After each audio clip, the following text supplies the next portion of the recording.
As-tu déjà remarqué que certaines personnes font tout un spectacle pour leur anniversaire? De grandes fêtes, des ballons, des posts partout sur les réseaux, alors que d'autres ne font absolument rien. Pas de gâteau, pas de fête, même pas un dîner, juste 24 heures comme les autres. Mais la vraie question est, pourquoi? Pourquoi certaines personnes considèrent leur anniversaire comme un jour normal? Est-ce de la tristesse, de la maturité, ou quelque chose de plus profond dans leur psychologie? Reste avec moi jusqu'à la fin, car ce que tu vas découvrir pourrait même expliquer ta propre attitude face aux anniversaires. Pour certains, l'histoire est simple, mais douloureuse. Ils ne célèbrent pas parce qu'ils ne se sentent pas célébrés. Imagine, quand tu étais plus jeune, personne ne se souvenait vraiment de ton anniversaire. Les amis oubliaient, la famille était trop occupée.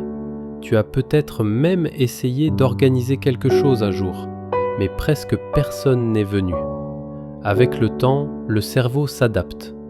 Les psychologues appellent cela l'impuissance apprise, quand des déceptions répétées t'entraînent à ne plus attendre de bonnes choses du tout. Alors l'anniversaire devient un jour comme les autres. Pas parce que tu t'en fiches, mais parce que ça fait trop mal de s'en soucier. Puis il y a un autre groupe, les gens pris dans le rythme rapide de la vie. Les deadlines, les études, les responsabilités familiales.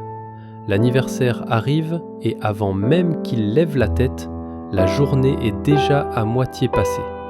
Ce n'est pas qu'ils ont oublié, c'est que la vie moderne crée une cécité temporelle. Quand ton cerveau est surchargé, les jours spéciaux cessent de paraître spéciaux.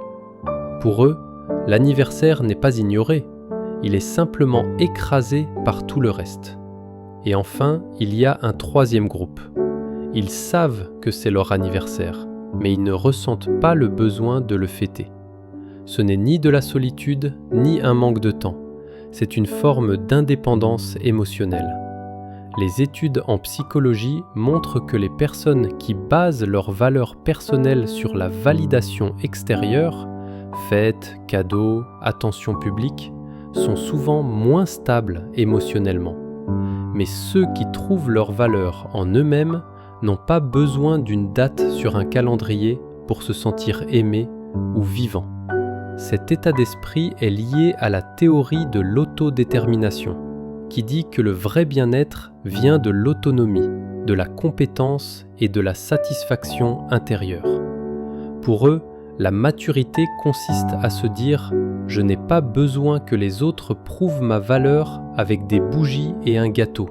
Je connais déjà ma valeur. » Et voici la partie la plus intéressante. Cette attitude ne s'arrête pas aux anniversaires.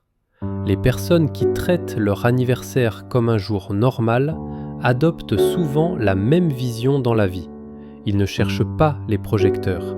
Ils n'ont pas besoin d'être validés en permanence. Ils sont tranquillement satisfaits. Est-ce que cela veut dire qu'ils ne se sentent jamais seuls? Bien sûr que non. Ce sont des êtres humains. Mais ils ont appris à considérer chaque jour comme spécial, au lieu d'attendre une fois par an pour se sentir vivant. Alors que tu organises une grande fête ou que tu ignores complètement ton anniversaire, ton attitude en dit long sur toi. Pour certains, c'est une histoire de douleur. Pour d'autres, une question de priorité. Et pour beaucoup, une forme de maturité et de paix intérieure. La vraie question est, tu es lequel? As-tu besoin de la célébration? Ou as-tu déjà trouvé la célébration en toi-même? Si cette vidéo t'a fait voir les anniversaires autrement, tu vas adorer les autres sujets de psychologie qu'on explore ici. Abonne-toi pour ne rien rater, on plonge vraiment dans la psychologie qui explique qui tu es.